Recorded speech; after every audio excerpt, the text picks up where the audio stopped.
당신 자신을 먼저 생각하는 것이 결코 이기적인 짓은 아니다. 안녕하세요. 나에게 힐링 책입니다. 오늘 소개해드릴 책은 마이크 베이어 작가의 베스트 셀프입니다. 여러분은 최고의 모습으로 살고 있나요? 여러분은 이미 큰 자산을 가지고 있습니다. 자신의 가장 좋은 면을 끄집어내어 최상의 자아로 살아간다면 그 자산으로 멋진 삶을 살아갈 수 있습니다. 남 탓을 하지 마라. 오늘날 문화에 만연된 사고방식 중 가장 위험한 것을 꼽으라고 한다면 나는 주저하지 않고 피해의식을 꼽을 것이다.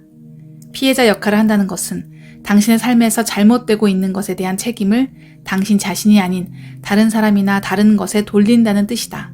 이런 책임 회피는 흔히 통제 소재라 일컬어지는 것과 관계가 있다. 내적 통제 소재를 지닌 사람은 자신이 사건과 그 결과에 영향을 미칠 수 있다고 생각하지만 외적 통제 소재를 지닌 사람은 모든 것을 외부의 탓으로 돌린다. 이런 유형의 사고방식이 지닌 문제가 무엇일까? 이런 피해의식은 오히려 우리 자신의 힘을 죽이는 악영향을 미친다.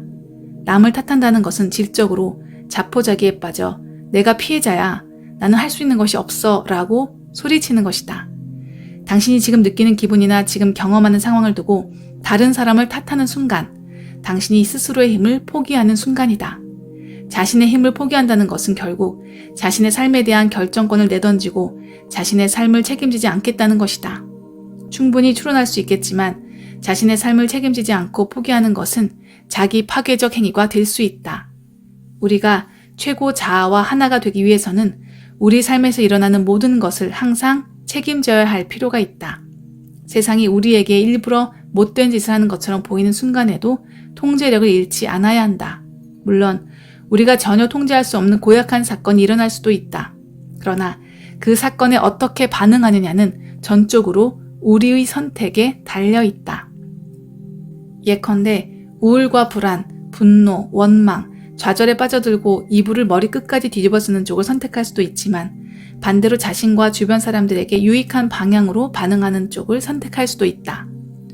또 시험에서 떨어지면 틀린 것을 분석하고 더 효율적으로 공부해서 다음에는 실패하지 않겠다고 다짐할 수도 있다. 계속 감기에 걸리면 면역력을 키우고 전반적인 건강을 향상시키는 방법을 배울 수도 있다. 이런 예를 얼마든지 나열할 수도 있지만 중요한 것은 우리에게 선택권이 있다는 것이다. 우리가 통제할 수 없는 사람이나 상황을 탓할 것인가? 아니면 책임을 통감하며 현재의 생각과 행동을 바꿔가는 방법을 찾을 것인가? 어느 쪽을 선택하느냐에 따라 결과도 달라진다. 습관이 발전적 변화를 방해할까? 습관적으로 반복하는 행위, 특히 아침에 습관적으로 반복하는 행위는 우리가 최고의 자아와 하나가 되려는 목표를 도와줄 수도 있고 방해할 수도 있다. 어떤 경우이든 약간만 조정하면 목표를 더 쉽게 성취하도록 도움을 주는 일상적인 습관을 형성할 수 있다. 하루를 무의식적으로 시작하는 것보다 적극적으로 받아들이며 시작하는 것이 중요하다. 달리 말하면 잠들기 전에 다음 날에 일어나서는 하루를 긍정적이고 능동적인 자세로 맞이하겠다라고 다짐하라는 뜻이다. 예컨대 당신의 삶에서 감사해야 할 모든 것에 잠시 집중한 뒤 하루를 시작하는 것도 좋은 방법이다.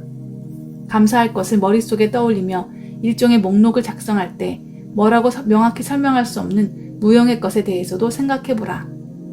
이를테면 물리적인 형태를 띠지는 않아 구체적으로 말할 수 없지만 삶에서 당신에게 가장 의미 있고 중요한 재능에 대해 생각해보라. 이렇게 작성하는 내적인 감사 목록은 당신의 하루를 올바른 방향으로 인도해 줄 수 있다.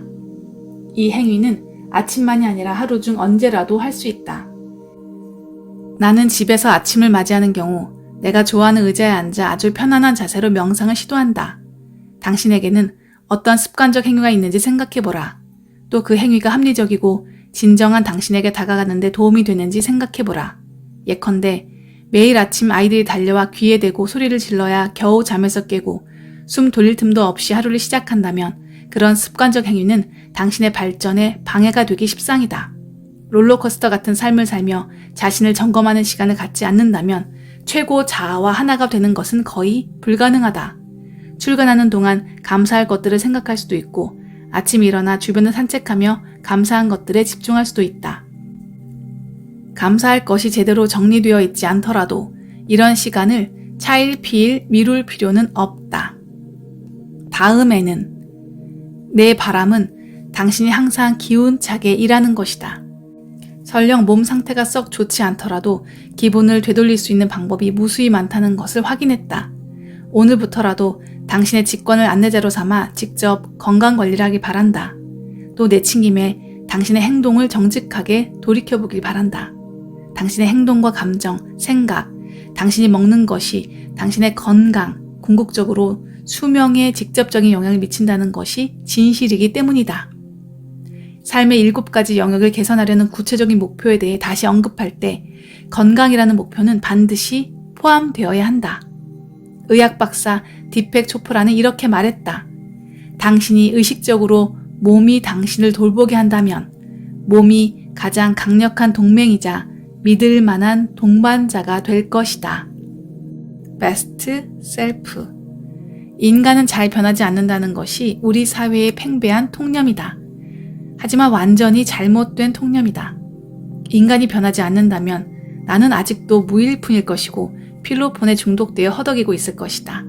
인간이 변하지 않는다면 누구도 체중을 줄이지 못할 것이고 누구도 담배를 끊지 못할 것이다. 인간이 변하지 않는다면 모두가 저주받은 존재일 것이다. 나는 많은 사람이 정신적 충격과 상실감, 정신질환, 신체적 장애 등 온갖 역경을 이겨내고 새로운 삶을 시작하는 것을 보았다. 인간은 변한다. 많은 사람이 변했다. 나도 변했다. 당신도 변할 수 있다.